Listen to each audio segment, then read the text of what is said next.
नमस्कार, मैं हूं केशव पंडित और आप देख रहे हैं देश का तेजी से बढ़ता एटीवी न्यूज चैनल। इस वक्त आप हमारा खास प्रोग्राम देख रहे हैं, लाइव इंटरव्यू। और आज हमारे साथ में खास मेहमान जुड़े हैं जनता सुरक्षा फाउंडेशन के संस्थापक राष्ट्रीय अध्यक्ष मोहित वशिष्ठ। मोहित वशिष्ठ जी, बहुत बहुत स्वागत है आपका। जी सर, नमस्कार, धन्यवाद जी। जनता सुरक्षा फाउंडेशन को बनाने का क्या लक्ष्य था, क्या विजन, क्या मिशन है आपका, किन चीजों को लेकर के बनाया? क्योंकि देश में तमाम फाउंडेशन चल रहे हैं, तमाम संस्थाएं चल रही हैं, लेकिन जनता सुरक्षा फाउंडेशन, ये नाम कहाँ से आपको सूझा? कैसे लगा कि नहीं इसको बनाया जाए, लोगों की मदद की जाए? क्योंकि लोगों की मदद करने के लिए बहुत सारे संगठनों में जुड़ करके भी किया जा सकता था। क्या वहां पर ऐसी चीजें नहीं थी? आपको क्या लगा कि ये कमी है और इसको जो है हम पूरा कर सकते हैं ये चीज बना करके? जी जी सर, बहुत सी संस्थाएं ऐसी हैं जो जमीनी स्तर पर काम नहीं कर पा रही हैं। काफी एनजीओ इस प्रकार से खोल लिए जाते हैं केवल समाज सेवा के उपलक्ष्य में, और कुछ दिनों तक चलते हैं वो, और उसके बाद बंद हो जाते हैं। मेरा उद्देश्य ये है, यदि कोई भी सामाजिक संस्था खोली जाए या चलाई जाए, संचालन किया जाए, जमीनी स्तर से काम किया जाए। रही बात जनता की सुरक्षा की, तो जनता का जहाँ शोषण होता है, उत्पीड़न होता है, वो थाने चौकियों में होता है अधिक से अधिक। जहाँ सुनवाई नहीं होती है, ऐसे कुछ समस्याओं को लेकर के जनता सुरक्षा फाउंडेशन का गठन किया गया है। क्योंकि काफी शुभकामनाएं आई हैं आपकी तरफ से। पहले तो हम आपको जो है मैं बधाई भी दे रहा हूं कि आपके संगठन की तरफ से मिस्टर बिट्टू कुमार जो है लिखते हैं, जनता सुरक्षा फाउंडेशन जिला अध्यक्ष हैं बिट्टू कुमार की तरफ से दिल से प्रणाम लिखा गया है। आपके रजत कुमार जी ने भी आपको शुभकामनाएं भेजी हैं, और साथ ही आपके ऑफिशियल पेज की तरफ से भी, जनता सुरक्षा फाउंडेशन की तरफ से भी लिखा गया है। और इसके साथ ही वेद प्रकाश छोटे लाल की तरफ से भी ये मैसेज आया है। और महोरन वर्मा जी हैं जो आपके जीएसएफ से ही शायद जुड़े हैं। उसके बाद में मोहित अवस्थी जी का भी जो है मैसेज आया है आपको बधाई का जनता सुरक्षा फाउंडेशन के लिए, और उन्होंने जय हो लिखा है। जी प्लीज कंटिन्यू।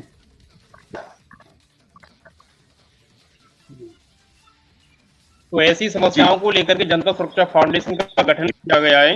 जैसे सामाजिक मुद्दे हैं, भ्रष्टाचार है, अन्याय है, उत्पीड़न है, महिलाओं पर जो अत्याचार होता है, जन सुनवाई नहीं होती है, इन मुद्दों को लेकर के जनता सुरक्षा फाउंडेशन का गठन किया गया है।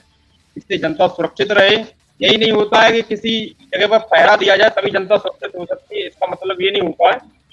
संपूर्ण रूप से ये उद्देश्य होता है कि जनता संपूर्ण रूप से अपने अधिकारों को प्राप्त करे, तभी जनता सुरक्षित रह सकती है। जहाँ मानव अधिकारों का हनन होता है, उनकी रोकथाम के लिए हमने ये गठन किया है।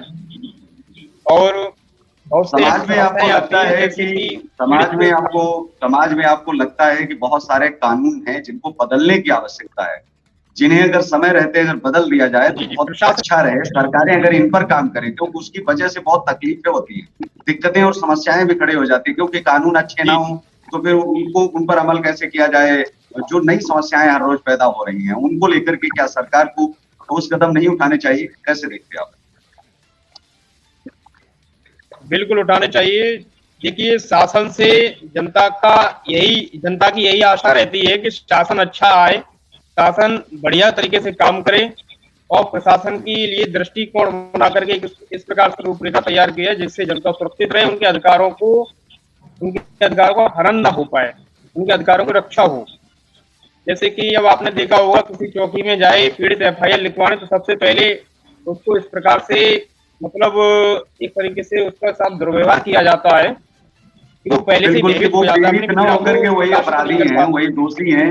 जी बिल्कुल, इस तरह से उनसे बातचीत जो की जाती है कि वो पीड़ित नहीं है, वो तो स्वयं अपराधी हैं। अगर किसी ने कहा मेरा मोबाइल खो गया साहब, तो वो इस तरह से बातचीत की जाती है, कहाँ खोया, कितने बजे खोया, कैसे निकला, क्या हुआ, किसने चुराया। तो वो इस तरह से कि वो खुद ही अपराधी है, उसने अपना ही वॉलेट अपने आप ही चुराया है। तो इस तरह से जो व्यवहार है, ये बात आपकी बिल्कुल सही है कि जनता अपने आप को असुरक्षित महसूस करती है।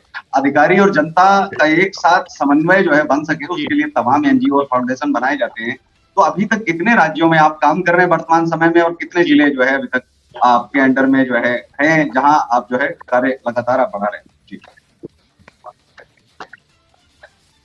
अपना जो जनता सुरक्षा फाउंडेशन है, ये 7 राज्यों में काम कर रहा है फिलहाल में, वर्तमान की स्थिति में। और बिहार से है, एमपी से है, राजस्थान से है, उत्तराखंड से है, और उड़ीसा, छत्तीसगढ़, झारखंड, उत्तर प्रदेश तो यहाँ से है ही इसका संचालन, और आपका दिल्ली रहा। ऐसे काफी राज्य हैं जहाँ बढ़िया तरीके से कार्य हो रहा है और हमारा हमको जन सहयोग भी प्राप्त हो रहा है, और जहाँ प्रशासन के ईमानदार लोग हैं उनका भी सहयोग प्रदान हो रहा है। जी बिल्कुल, शासन प्रशासन में ईमानदार लोग हैं, लेकिन उन लोगों के लिए भी क्या कहोगे जो कहीं ना कहीं ईमानदारी की कीमत भी हमारे बहुत सारे अधिकारी हैं जिन्हें चुकानी पड़ती है, जो काम तो अच्छा करते हैं लेकिन ऊपर से प्रेशर बनाया जाता है, कहीं मंत्री जी से प्रेशर बनाया जाता है, कहीं विधायक या मंत्री के अगर कहीं कुछ मामले हैं जनता के बीच में तो वो काम सही ढंग से नहीं कर पाते हैं, उनकी जांच को प्रभावित किया जाता है, उनके काम को प्रभावित किया जाता है। उसे कैसे आप देखते हैं जो हस्तक्षेप होता है? देखिए, जहाँ राजनीति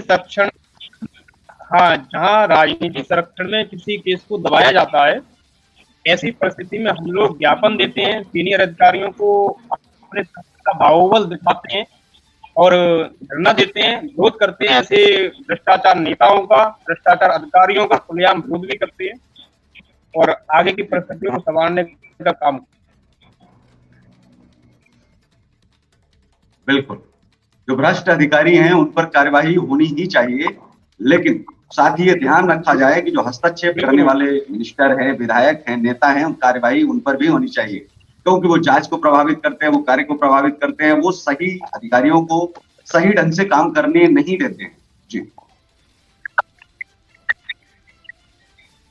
जी, ऐसे राजनेताओं पर मैं आदरणीय श्री योगी आदित्यनाथ जो उत्तर प्रदेश के वर्तमान में सीएम है, उनसे यही अनुरोध करूंगा, सत्ताधारी कुछ भ्रष्ट नेता हैं, छोटे क्षेत्र के स्तर के नेता हैं, उन पर कार्रवाई अवश्य हो, क्योंकि वो प्रशासनिक कार्यों में बाधा उत्पन्न पैदा करते हैं और मानव अधिकारों का संपूर्ण रूप से उल्लंघन भी करते हैं।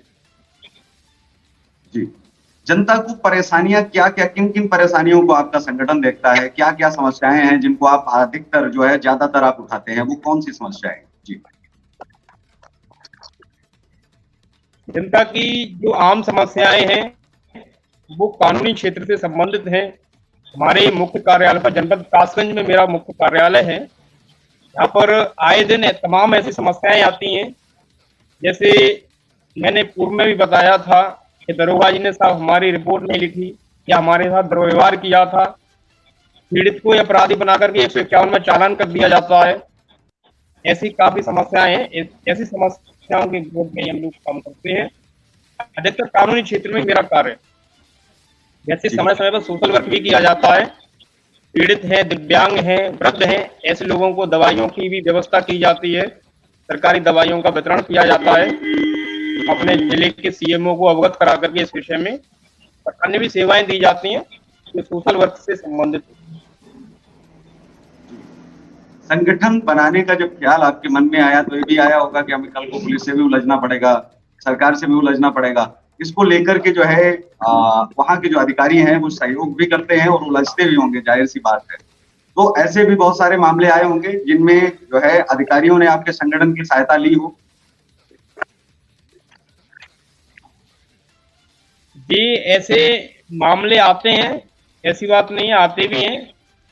हम पूरा सहयोग भी करते हैं, ईमानदार अधिकारियों का सहयोग करते हैं इस विषय में, और उनके लिए एक तरीके से हमारा प्रशासनिक सामाजिक संगठन है, राजनीति से मेरा कोई संबंध नहीं है, ना संगठन का कोई संबंध है, तो स्पष्टता के साथ काम किया जाता है, उनका सहयोग भी किया जाता है।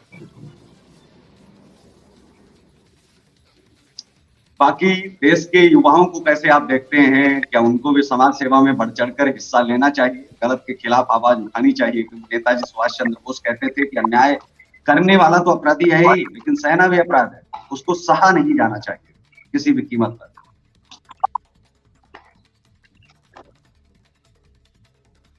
देखिए, देश के युवाओं को मैं यही संदेश देना चाहता हूं एक राष्ट्रीय अध्यक्ष के नाते कि आप लोग राजनीति कीजिए, वो एक अलग विषय है, लेकिन किसी गरीब के साथ राजनीति ना करें, अपने अधिकारों को वंचित ना करें, अपने अधिकारों को पहचानें।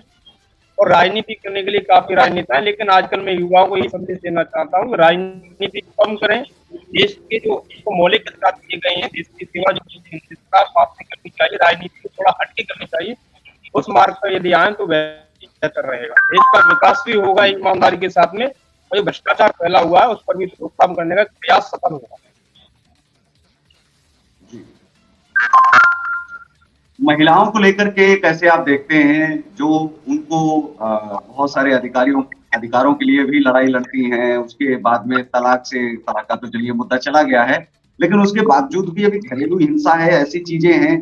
क्या इसका मुख्य कारण आप मानते हैं कि ये जो घरेलू हिंसा बढ़ती जा रही है, नशा प्रवृत्ति जैसी चीजें जो है इन चीजों को बढ़ावा दे रही हैं, या फिर बेरोजगारी, या फिर आप किसे प्रमुखता से इसको देखते हैं कि घरेलू हिंसा जो है, जो सदियों से चली आ रही है, लेकिन अब धीरे धीरे कम भी हो रही, कानून है लेकिन उसके बावजूद भी जो दहेज प्रताड़ना वगैरह तमाम तरह के चीजें जो सामने आती हैं, उसको कैसे देखते हैं आप?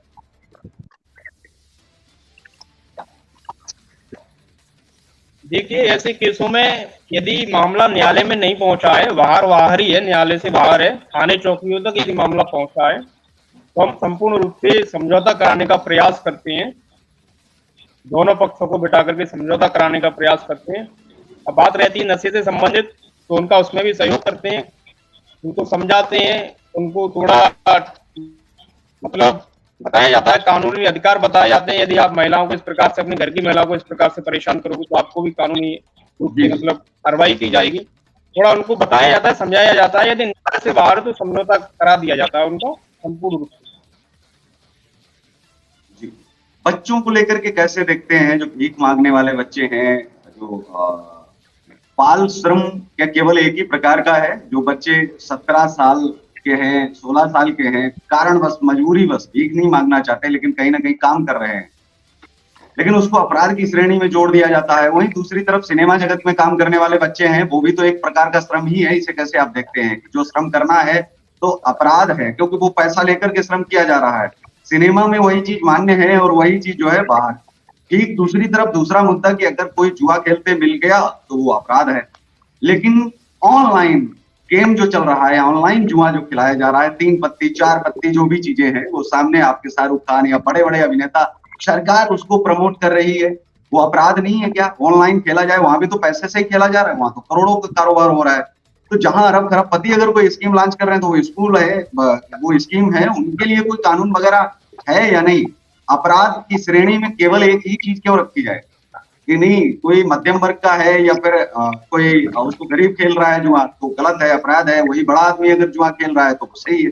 सरकार की आंखों के सामने सब कुछ हो रहा है। 3 पत्ती जैसे गेम में बताते हैं कि इस देश में दोहरे कानून जो है वो अपनाए जा रहे हैं, दो कानून बने हैं, अमीरों के लिए अलग है, गरीबों के लिए अलग है।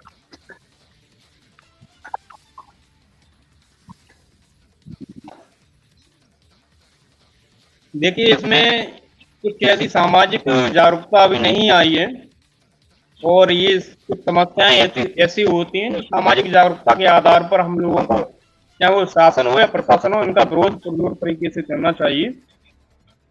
मेन चीज ये है कि आपने कहा था कि कुछ गरीब लोग जुआ खेलते हैं तो उसको अपराधी बना दिया जाता है, और बड़े लोग अपने घरों में बैठ करके, बड़े बड़े होटलों में बैठ करके जुआ खेलते हैं, उन पर कोई कार्रवाई नहीं होती है। ये बात ठीक है कि राजनीति संरक्षण में कुछ गलत कार्य होते हैं, लेकिन इसमें जब तक संगठनों के लिए मजबूती प्राप्त नहीं होगी, जन सहयोग नहीं मिलेगा, तो ऐसे लोगों का विरोध करना उचित तभी होगा जब आप हमको जन सहयोग संपूर्ण रूप से मिल सकता है। जन सहयोग जितना अधिक मिलेगा उतना ही संगठन आगे की रणनीति बनाएगा, विरोध करने में सक्षम रहेगा, और भी मुद्दे हैं जन के उनको लिए उठाने में सक्षम रहेगा। बहुत सारे लोग जब उनके साथ चीटिंग हो जाती है, फ्रॉड उनके साथ हो जाता है, तमाम लोग ऐसे हैं, और शायद मैं ये समझता हूं कि लोगों को जिस तरह से कानून जो बनाए गए हैं वो आज के दौर में बदलने तो चाहिए ही, साथ ही उनमें संशोधन बहुत सारे कानूनों में जो है जरूरत है कि उनको संशोधित किया जाए, क्योंकि वो आज के दौर में वो फिट नहीं बैठ रहे हैं। उसका फायदा जो है वो अधिकारी भी उठा रहे हैं, उसका फायदा पुलिसकर्मी भी उठा रहे हैं, उसका फायदा सरकार भी उठा रही है, उसका फायदा राजनेता भी उठा रहे हैं। इस देश में एक नया जो है कानून लाने की बात हो रही है, वन नेशन वन इलेक्शन, प्रधान से लेकर प्रधानमंत्री तक का चुनाव जो है वो एक ही साथ करवा दिया जाए। क्यों अलग से पैसे खर्च हो, क्यों अलग से चर्चाएं हो, और एक साथ में करवा दिया जाएगा, फिर उसके बाद में 5 साल भर काम होगा। ऐसे क्या है, पूरे देश में कहीं ना कहीं चुनाव लगा रहता है, नेता जाते ही रहते हैं, उनके खर्चे बढ़ते ही रहते हैं, फिर उसको बुलाओ इसको बुलाओ, एक साथ चुनाव होगा, गांव का प्रधान कौन चुनना है, प्रधान से लेकर प्रधानमंत्री तक सभी पार्टियों से खड़े होंगे। इसे कैसे देखते हैं? वन नेशन वन इलेक्शन, एक चुनाव एक केस। जी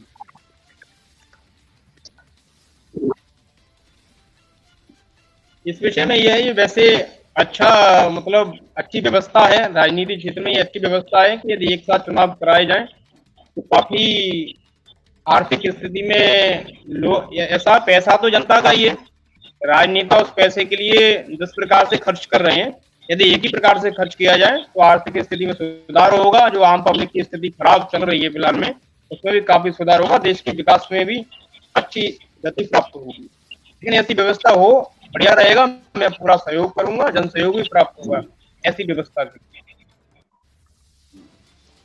इस देश में जब किसी बेटी के साथ बलात्कार होता है तो पूरे देश में जो है, वैसे तो हर महीने हर रोज 1000 जो है संख्या जो आती गई कि एक महीने में कम से कम 1000 जो है वो बलात्कार का ऑन रिकॉर्ड जो है वो FIR होती है। उनमें से भी जो राजनेता हैं वो ये देखते हैं कि कहाँ ब्राह्मण और दलित का मिल रहा है मेल मिलाप, कहाँ मुस्लिम ब्राह्मण का मिल रहा है, कहाँ क्षत्रिय के साथ मिल रहा है, कहाँ वैश्य के साथ, जहाँ अपना फायदा है तो केवल एक केस उठाते हैं और पूरे देश भर में वो मीडिया पर छा जाता है। बाकी के बलात्कार के केस उठाए जाते नहीं है। इस देश में दूसरी तरफ जो है केवल बलात्कार बेटी के साथ ही दिखता है। भारत माता तो हम बड़े फक्र से कहते हैं, लेकिन इसी भारत माता का बलात्कार करने वाले जो अधिकारी, बलात्कार इसलिए मैं बोल रहा हूं कि करप्शन, संविधान की शपथ लेते हैं लेकिन उसी IAS IPS के घर में 1500 करोड़ निकलते हैं, 2500 करोड़ निकलते हैं। कैसे देश आगे बढ़ेगा? अगर इस देश के अंदर IAS IPS 1500 करोड़ लेता है तो क्या उसे फांसी पर नहीं टांग देना चाहिए ताकि करप्शन बंद हो? इस देश में बलात्कार और भ्रष्टाचार ये दोनों जो है बड़ी गंभीर बीमारी है। लेकिन बलात्कार, अगर कोई बलात्कारी है, भ्रष्टाचार अगर जीवित रहेगा इस देश के अंदर तो बलात्कार होते रहेंगे, क्योंकि वो जज को खरीद लेगा, वकील खरीद लेगा, पुलिस खरीद लेगा, जांच खरीद लेगा, सब खरीद लेगा। अगर करप्शन जो है व्याप्त रहेगा सिस्टम के अंदर, कैसे देखते हैं आपके सिस्टम में सबसे पहले हटाना जो है वो जरूरी है कि ये अगर करप्शन खत्म हो जाए, करप्शन फ्री इंडिया हो जाए तो क्राइम फ्री इंडिया ऑटोमेटिक हो जाएगा। अगर इस देश में घूस ही नहीं ली जाएगी तो लोग ईमानदारी से अपना काम करेंगे। जिनके पास 5-5 हजार करोड़ 10-10 हजार करोड़ निकल रहे हैं, जिन अधिकारियों के पास संविधान की झूठी कसम खाते हैं, क्या उनको फांसी पर नहीं टांग देना चाहिए? बलात्कार केवल बेटियों के साथ क्यों दिखता है? देश के साथ बलात्कार नहीं दिखता क्या? जी देखिए, इस विषय में ये कहना चाहूंगा कि आज हमारे देश के अंदर बलात्कार पर जो राजनीति चलती है ये बड़ी निंदनीय है। छोटे छोटे जो मतलब पार्टियां हैं या बड़ी पार्टियां हैं, ये छोटे छोटे मतलब मुद्दों को लेकर के राजनीति करते हैं, और जहां तक कि बलात्कार पर या रेप पर जो राजनीति होती है बड़ी निंदनीय है। इस विषय को राजनीति से ना जोड़ा जाए तो बेस्ट रहेगा। दूसरी चीज आती है आपके भ्रष्टाचार पर। भ्रष्टाचार की बात यदि है तो भ्रष्टाचार के लिए तो 70 साल से जितनी भी सरकारें आई हैं, गई हैं, बदलती रही हैं, उन लोगों ने प्रयास किया है, लेकिन उनका हर प्रयास विफल रहा है। मैं जो कह रहा हूँ उसको आप समझिए। हम सरकारों की बात नहीं कर रहे हैं, हम ये कह रहे हैं कि इस देश के अंदर एक ऐसा कानून बने कि इस देश में अगर एक IAS IPS 640-45 जो जिले हैं उनमें अधिकारी होते हैं, अधिकतर होते नहीं।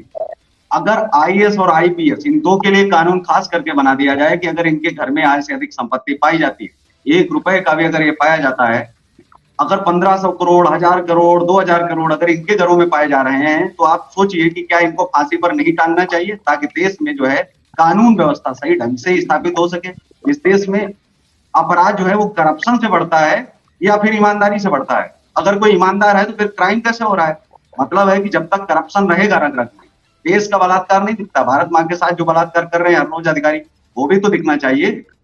बेटियों का बलात्कार बंद हो जाएगा अगर माँ के साथ बलात्कार बंद होना जो है करना ये बंद कर देंगे। तो इस देश में क्या ऐसा कानून नहीं आना चाहिए?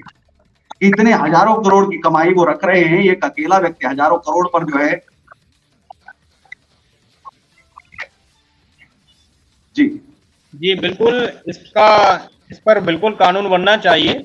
मैं भी संपूर्ण संगठन के कार्यकर्ताओं पदाधिकारियों के साथ इस कानून का पूरा सपोर्ट करता हूं, ठीक है ना। इस प्रकार से कानून आना चाहिए कि IAS IPS जो अधिकारी हैं, सबसे ज्यादा पैसा मोटी रकम जाती है राजनेताओं के पास, इन्हीं के पास जाती है। और ये क्षेत्र में सबसे ज्यादा गलत कार्य पाए जाते हैं इन्हीं के द्वारा होते हैं, क्यों? इन लोगों के पास पावर होती है, मेन चीज है। जी लेकिन ऐसा कानून अवश्य बनना चाहिए, इसके लिए हम पूरा समर्थन देते हैं, ऐसा होना चाहिए। जी बिल्कुल। इस देश के अंदर अगर वकील बिकेगा नहीं, जज बिकेंगे नहीं, हमारे आईएएस आईपीएस अधिकारी नहीं जो है वो होंगे। लेकिन साथ एक और सवाल है, एफआईआर लिखने वाला 12वीं पास, जांच करने वाला ग्रेजुएशन कंप्लीट है उसकी, ठीक है, लेकिन उसके बाद जो जज हैं, वकील हैं, आप इनकी योग्यता आप देखिए कि वो उसकी जांच करते हैं और उनकी जांच जो है मांग लेते हैं। जो एफआईआर लिख रहा है, अगर वो 12वीं पास एफआईआर लिखेगा, इन्वेस्टिगेशन करने वाला केवल ग्रेजुएट होगा, क्या जांच अधिकारी की योग्यता कम से कम जो है आईपीएस के बराबर नहीं होनी चाहिए, आईएएस के बराबर नहीं होनी चाहिए? जांच अधिकारी अगर आईएएस आईपीएस अगर होगा, उस लेवल का अधिकारी होगा, तो जांच निश्चित तौर पर सही जांच होगी। क्या इतनी योग्यता होनी चाहिए या नहीं? अगर ग्रेजुएट जो है वो जांच अधिकारी अगर होगा, उसी की जांच जो है वो जज मानता है, उसी की जांच पर बहस होती है लंबी तगड़ी, फिर जरूरत क्या है? अगर जांच सही ढंग से होगी तो 12वीं पास जज भी, मैं ये कह रहा हूं, अगर 12वीं पास भी जज अगर बनाया जाए तो फैसला सुना सकता है। अगर जांच सही ढंग से होगी तो कोई भी फैसला सुना सकता है। लेकिन जांच अगर 12वीं पास और ग्रेजुएट पास अगर करेंगे, तो कैसे आप देखते हैं कि 12वीं पास एफआईआर लिखे, ग्रेजुएट वाला जांच करे, उसके बाद में उस पर फैसला बड़े बड़े जज सुनाए, जो लोग के बहुत बड़े जानकार हैं, लेकिन जांच कौन करके लाया ये भी तो कम से कम देखने वाला है। क्या ये जो अंग्रेजों की परंपरा है वो बदलनी चाहिए या नहीं? ये बिल्कुल बदलनी चाहिए, इस परंपरा में बिल्कुल बदलाव होना चाहिए। यदि मैंने पूर्व में भी कहा है, सबसे ज्यादा जनता का शोषण होता है ऐसी परंपराओं के आधार पर किया जाता है। जो इन्वेस्टिगेशन की जाती है वो इसी प्रकार इसलिए गलत की जाती है क्योंकि योग्यता इन्वेस्टिगेशन की योग्य है ही नहीं। लेकिन वो एक तरीके से जो पुरानी परंपरा जो चली जा रही है कानूनी आधार के आधार पर, उसको चेंज करना बहुत आवश्यक है। और जनता का शोषण इन चीजों से ज्यादा होता है। यदि ऐसी परंपराओं में, ऐसी व्यवस्थाओं में जब परिवर्तन होगा, तो मुझे पूरा विश्वास है कि जनता की जो समस्याएं हैं वो कहीं तक, बहुत अधिक तक मतलब समाधान होने में सक्षम है। जी, बहुत सारे देश हैं जहां लाई डिटेक्टर मशीन लगाई जाती है, झूठ पकड़ने वाला यंत्र जो है बहुत ज्यादा जो है प्रचलित है। कई देशों में जो है आजकल जब हम डिजिटल युग में जा रहे हैं, विज्ञान के युग में है, तो विज्ञान के क्षेत्र में भी बहुत जो है इजाफा भी हुआ है। बहुत ऐसी चीजें बनाई हैं, जैसे हम डीएनए की बात करें तो वो विज्ञान से ही संभव है। बहुत सारी ऐसी चीजें जो अपराध को कम करने में मददगार जो है साबित होती है। बलात्कार हुआ या नहीं हुआ, ये विज्ञान के द्वारा जो है बनाई गई, और उसमें जो हर संभव मदद से ही ये संभव हो पाया है। लोग मन से तो जान नहीं लेते हैं। इस देश में सड़क बन रही है, रोजगार मिल रहा है, बहुत सारी चीजें मिल रही हैं। क्या लाई डिटेक्टर मशीन प्रत्येक जिले में नहीं होनी चाहिए?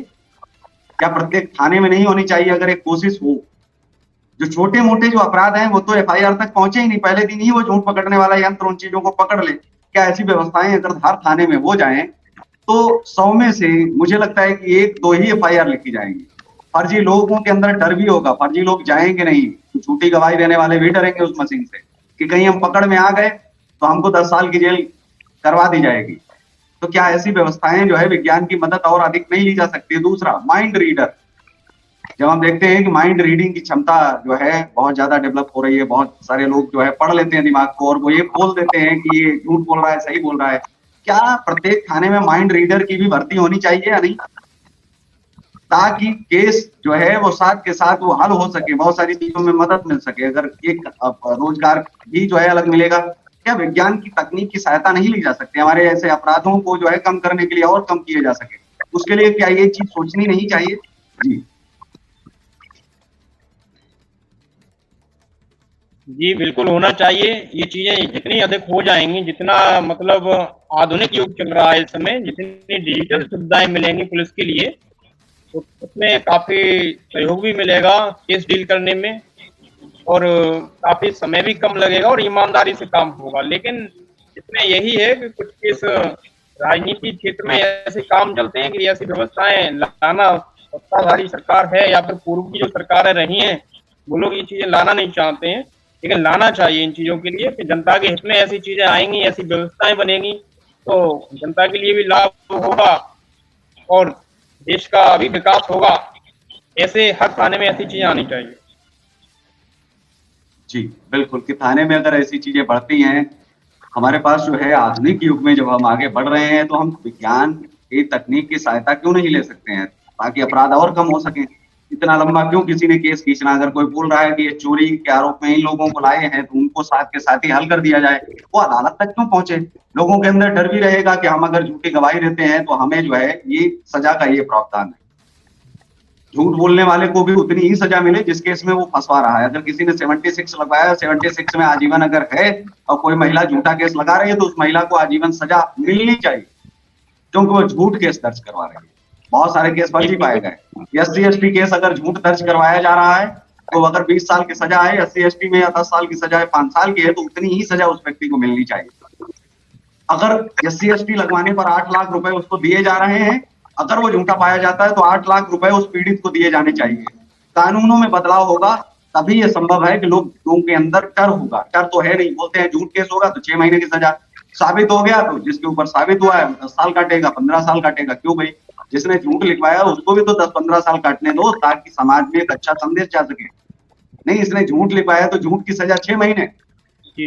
और अगर वो साबित हो गया सबूतों से छेड़छाड़ करके, देखा जाता है कि 95% 95% केसों में ऐसा होता है, छेड़छाड़ संभव है।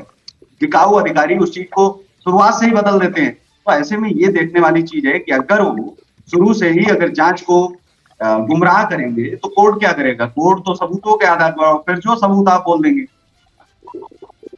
डॉक्टर खरीद लीजिए तो आपकी जो है डॉक्टरी रिपोर्ट आपकी जो है वो वही मान्य होगी कोर्ट में, तो डॉक्टर साहब ने बदल दी। अगर एक भी डॉक्टर गलत रिपोर्ट बनाता पकड़ा जाए, उसको फांसी का प्रावधान हो, तो मैं ये कहता हूं डर बैठा रहेगा कि पैसे का क्या करेंगे अगर फांसी ही हो गई, डरेगा।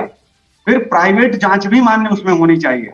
क्या जैसे बहुत सारी चीजों में हम ये देखते हैं कि हमारी मेडिकल रिपोर्ट आती है लेकिन वो गलत अगर पाई गई तो ये कानून में बदलाव ये भी कर देना चाहिए। दुनिया के अन्य तमाम देशों में ऐसा संभव है। वो कहते हैं कि प्राइवेट डॉक्टर से भी अपनी जांच करवाओ, दोनों का मैच हो।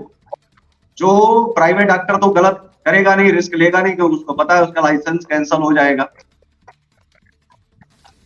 लेकिन जो सरकारी जो अधिकारी और सरकारी डॉक्टर, सरकारी वकील, ये जो मिलकर के जो खेल करते हैं, इनका खेल बंद हो जाएगा, इनकी रोजी रोटी बंद हो जाएगी। जी